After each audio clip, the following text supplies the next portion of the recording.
तर भारतामध्ये तुर्कस्तानच्या वस्तूंवरती बहिष्कार टाकण्याची मोहीम सध्या वेगाने सुरू आहे। व्यापाऱ्यांनी तुर्कस्तानच्या सफरचंदांवरती बहिष्कार घातलाय। आता तुर्कस्तान आणि अझरबैजान या दोन देशांमध्ये पर्यटनासाठी जाऊ नका अशी विनंती ट्रॅव्हल एजंट्सकडून सुद्धा केली जाते। पाकिस्तानला पाठिंबा देण्यामुळे तुर्कस्तान विरोधात भारतीयांमध्ये संताप आहे। अनेक ट्रॅव्हल्सनी तुर्कस्तानच्या फ्लाइट्स आणि हॉटेल बुकिंगवर बहिष्कार घातलाय। ही हमें पता चला कि टर्की और अजरबैजान इस लड़ाई में गलत साइड में खड़े। ये पाकिस्तान गलत है, ये बात प्रूव हो चुकी है दुनिया में। जो उनका यूएन डेजिग्नेटेड टेररिस्ट है, उसके फ्यूनरल पे पाकिस्तान की आर्मी के लोग, मिलिट्री के लोग खड़े। तो इससे साफ पता चलता है कि पाकिस्तान एक रोग नेशन है, एक टेररिस्ट को पनाह देने वाला नेशन है। उस नेशन को टर्की और अजरबैजान सपोर्ट करें, ड्रोन्स देकर, मनी देकर, ये बात एकदम क्लियर होती है कि हमें इन नेशंस के साथ काम नहीं करना चाहिए। और इसके लिए हमने एक ट्रैवल एडवाइजरी निकाली थी कि इन कंट्रीज में ट्रैवल नहीं करना चाहिए। We were the first ones जिसने ये ट्रैवल एडवाइजरी निकाली थी। हमें बहुत खुशी है इस बात की कि हमें देखकर काफी सारी ट्रैवल एजेंसीज ने भी ये एडवाइजरी निकाली। और आज के टाइम में हमारे एफर्ट की वजह से boycott Turkey, boycott Azerbaijan trend कर रहा है। एक मोठी बातमी, तुर्कस्तानच्या सफरचंदांवरती बहिष्कार टाकणाऱ्या पुण्यातल्या व्यापाऱ्यांना पाकिस्तानमधून धमक्या येत आहेत। त्यानंतर पुण्यातील व्यापारी आक्रमक झालेत। सफरचंद व्यापाऱ्यांनी तुर्कीचे सफरचंद रस्त्यावरती फेकत आंदोलन केलं। पाकिस्तानातून धमकीचे फोन आल्यानंतर व्यापारी आक्रमक झाले।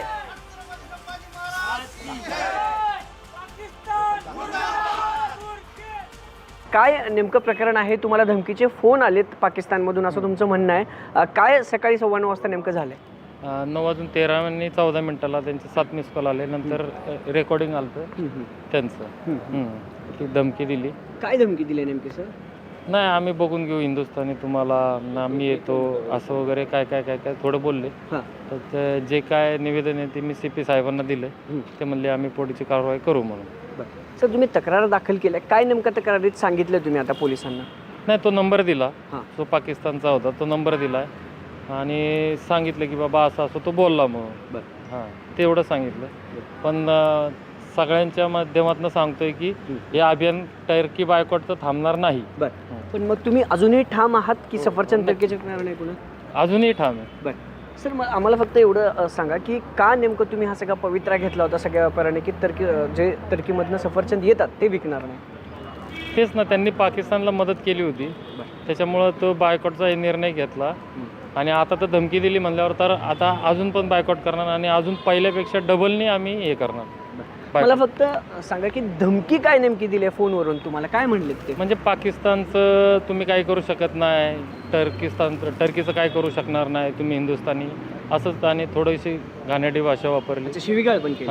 बरं, आणि किती वाजता झालं हे सगळं? 9:13 आणि 14 मिनिटांनी मिस कॉल आला, नंतर त्याची व्हॉइस नोट आली होती, व्हॉइस रेकॉर्डिंग आलं होतं। बरं, व्हॉइस रेकॉर्डिंग मध्येच शिवीगाळ केली। तर पोलिसांनी काय सांगितलं सर तुम्हाला आता? नाही, ते म्हणले की आपण याच्यावर आता कुठला नंबर आहे काय आहे ना तिथे बघून आपण सगळं हे करू मग। साधारणतः किती कॉल आलेत? 7 मिस कॉल होते आणि मग अननोन नंबर होता, तो अननोन नंबर सायलेंट असतो। त्या व्हॉट्सअप कॉल होते ना, त्यामुळे ते वाजलेच नाही। तर दुसरा एक माझा असा प्रश्न आहे की तुम्ही आंदोलन देखील केले, म्हणजे आज सकाळी जे व्हिज्युअल सगळे बघितलेत की तुम्ही पाकिस्तान विरोधात घोषणाबाजी देत आंदोलन केले। आजही तुम्ही तुमच्या भूमिकेवर ठाम आहेत की आता सफरचंद विकायचं? नक्की, नक्की। Abhijit Pote, news 18 Lokmat, Pune. Nation first ही भूमिका ज्या व्यापाऱ्यांनी स्वीकारली त्यांचं मनापासून अभिनंदन करतो। कारण हा केवळ भारतीयांवर हल्ला नव्हता, पहलगामला झालेला हल्ला हा मानवतेवर झालेला हल्ला होता। आणि मानवतेच्या हल्लेखोरांना मदत करणाऱ्यांना नाकारणारे आमचे व्यापारी अभिनंदनास पात्र आहेत। त्यांनी काळजी करायची गरज नाही। पाकिस्तानात घुसून पाकिस्तान उद्ध्वस्त करणारा भारत आहे। आणि आता तर न्यूयॉर्क टाइम्सने सॅटेलाइट इमेज सहित पाकिस्तानचं सत्य बाहेर काढलेलं आहे। भारताला नखही ते लावू शकले नाही, पण त्यांना कसं आम्ही उद्ध्वस्त केलं। त्यामुळे कोणाच्याही पोकळ धमक्यांना भीक घालण्याची आवश्यकता नाहीये। तर भारत आणि पाकिस्तान तणावाच्या पार्श्वभूमीवर पाकिस्तानला पाठिंबा देणं तुर्कस्तानला महागात पडलंय। मागच्या आठवड्याभरात अझरबैजान आणि तुर्कस्तानच्या प्रवास बुकिंगमध्ये 60% घट झाल्याचा दावा एका तिकीट बुकिंग एजन्सीने केलाय। तर प्रवास रद्द करण्याच्या प्रमाणात 250% वाढ झाली आहे। तिकीट बुकिंग एजन्सीनं आपल्या सर्व प्लॅटफॉर्मवरनं तुर्कस्तानच्या जाहिराती हटवल्या आहेत. पाकिस्तानचं समर्थन केल्यानंतर देशभरातनं तुर्कस्तानवर बहिष्कार घातला जातोय. भारतानं 7 मे रोजी ऑपरेशन सिंदूर राबवत पहलगाम दहशतवादी हल्ल्याचा बदला घेतला. पाकिस्तानमधील 9 दहशतवादी तळ हवाई हल्ले करत भारतानं उद्ध्वस्त केले आणि या ऑपरेशनचं वैशिष्ट्य म्हणजे भारतानं पाकिस्तानच्या चिनी बनावटीच्या हवाई संरक्षण यंत्रणेला अवघ्या 23 मिनिटात जाम करून टाकलं. यानंतर हवाई दलानं अचूक लक्ष्यभेद करून ऑपरेशन यशस्वीरित्या पूर्ण केलं. ऑपरेशन सिंदूरनं पाकचं चिनी आणि तुर्की बनावटीचं तंत्रज्ञान हे कसं फेल आहे हे दाखवून दिलं. यामध्ये चिनी बनावटीचं PL-15 क्षेपणास्त्र, तुर्की बनावटीचं यहाव हे लांब पल्ल्याचं रॉकेट, तसंच क्वाडकॉप्टर आणि व्यावसायिक ड्रोन यांचा समावेश होता. पाकिस्ताननं अत्याधुनिक शस्त्रास्त्रांचा वापर करूनही तो भारताचा हल्ला काही रोखू शकला नाही. भारतानं आपण तंत्रज्ञानामध्ये कसे सर्वश्रेष्ठ आहोत हे जगाला दाखवून दिलं. अधिक माहितीसाठी जाऊयात आमचे प्रतिनिधी प्रशांत लीला रामदास यांच्याकडे. प्रशांत, गेले कित्येक दिवस आपण पाकिस्तानला कसं नामोहरम केलं, ती भारतीय सैन्याची, लष्कराची आणि अर्थात तीनही दलांची ताकद संपूर्ण जगानं पाहिली, त्याबद्दल काय सांगाल? संपूर्ण जगाने ऑपरेशन सिंदूरच्या निमित्ताने भारताचं संरक्षण क्षेत्र किती ताकदीचं आहे हे संपूर्ण जगाने बघितलं. पाकिस्तानने ज्या पद्धतीनं भारतावरती अनेक ड्रोन हमले केले होते, क्षेपणास्त्राने हल्ले करण्याचा प्रयत्न केला, पण भारताच्या संरक्षण क्षमतेमध्ये जर बघितलं तर ज्या पद्धतीने सर्व हल्ले जे आहे परतावून लावले. अनेक हल्ले ज्या पद्धतीने हल्ले झाले होते, हल्ले त्या हल्ल्यातून ड्रोन होते त्यांना निष्णावूत केलं. अनेक ड्रोनला ज्या आपली सुरक्षा यंत्रणा इतकी ताकदीची होती की कुठलंही क्षेपणास्त्र, कुठलंही ड्रोन हे भारताच्या सीमेच्या आतमध्ये येऊ शकलं नाहीये.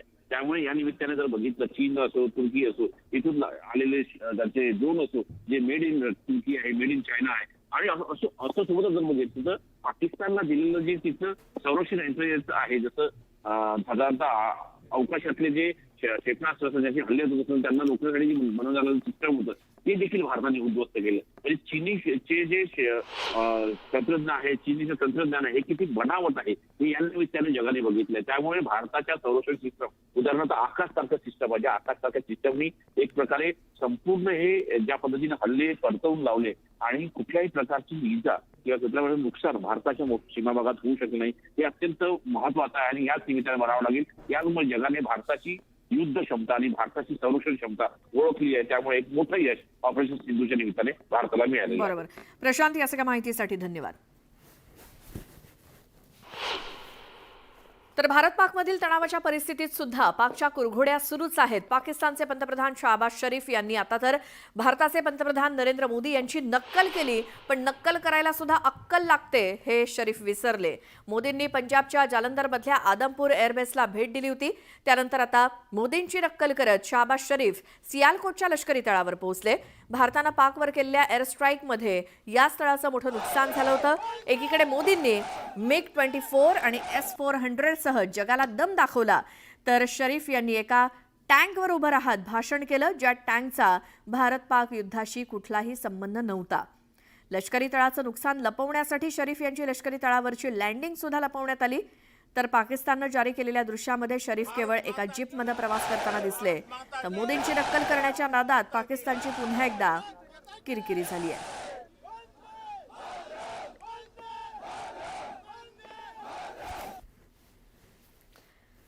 काश्मीरच्या पुलवामामधील त्रालमध्ये सुरक्षा दलांना मोठं यश आलंय. सुरक्षा दलांनी पुलवामा इथे 3 दहशतवाद्यांचा खात्मा केला. जैश ए मोहम्मदच्या 3 दहशतवाद्यांना कंठस्नान घालण्यात आलं. आसिफ शेख, आमिर वाणी, यावर भट या दहशतवाद्यांचा खात्मा करण्यात आलाय. ठार झालेल्या दहशतवाद्यांमध्ये एकानं पहलगाममधील हल्ल्याला लोकल सपोर्ट दिल्याची माहिती सूत्रांकडून मिळाली आहे. यातील आसिफ शेखचा पुलवामा आणि पहलगाम हल्ल्यात सहभाग असल्याचा संशय सुरक्षा दलांना होता. तर परिसरात आणखी काही लपल्याची माहिती असून सुरक्षा दलांनी या परिसराला घेरलंय. सैन्यानं पूर्ण परिसराची नाकाबंदी केली असून लपलेल्या दहशतवाद्यांचा शोध घेतला जातोय.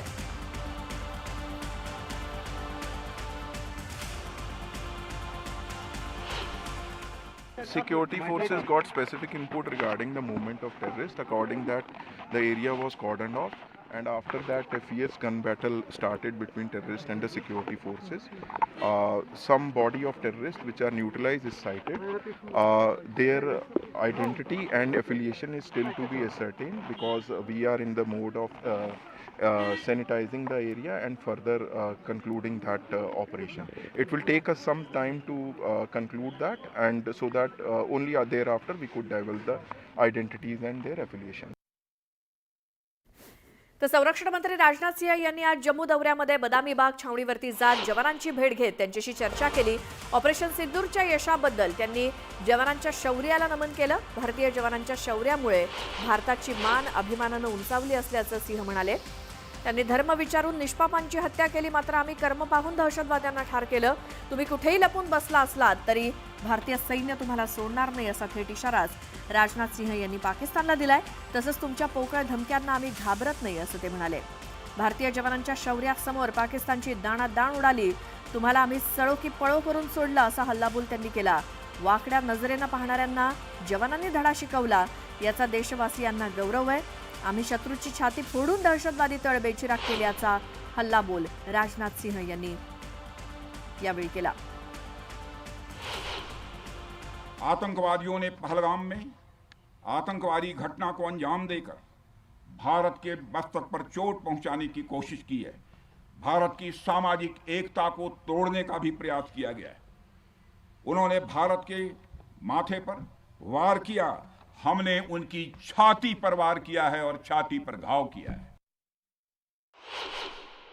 दुनिया जानती है हमारी सेनाओं का निशाना अचूक है, और वो जब वो निशाना लगाते हैं तो गिनती करने का काम वह दुश्मनों पर छोड़ देते हैं.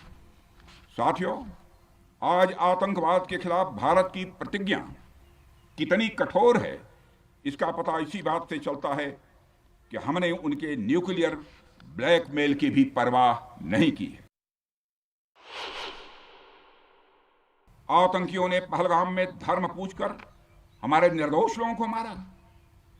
उसके बाद आपने जो जवाब दिया उसे पूरी दुनिया ने देखा है. उन्होंने यह नहीं सोचा कि आम नागरिकों ने उनका क्या बिगाड़ा है, उन्होंने ऐसा क्या किया है कि उन्हें मार दिया जाए.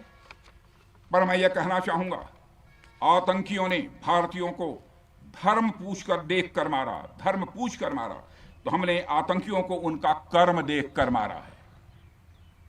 उन्होंने धर्म देखकर बेगुनाहों की जान ली. यह पाकिस्तान का कर्म था. हमने कर्म देखकर उनका खात्मा किया. यह हमारा भारतीय धर्म है. 21 साल पहले स्वर्गीय अटल बिहारी वाजपेयी जी के सामने इसी पाकिस्तान ने इस्लामाबाद में डिक्लेरेशन किया था कि अब उनकी धरती से आतंकवाद एक्सपोर्ट नहीं किया जाएगा. मगर पाकिस्तान ने भारत को धोखा दिया है. पाकिस्तान ने भारत को छला है और आज भी वह धोखा दे रहा है. इसका खामियाजा अब उसको भारी कीमत करके भुगतना पड़ा है. और यह कीमत, यदि आतंकवादी वारदातें चलती रही तो लगातार यह बढ़ने ही वाली है.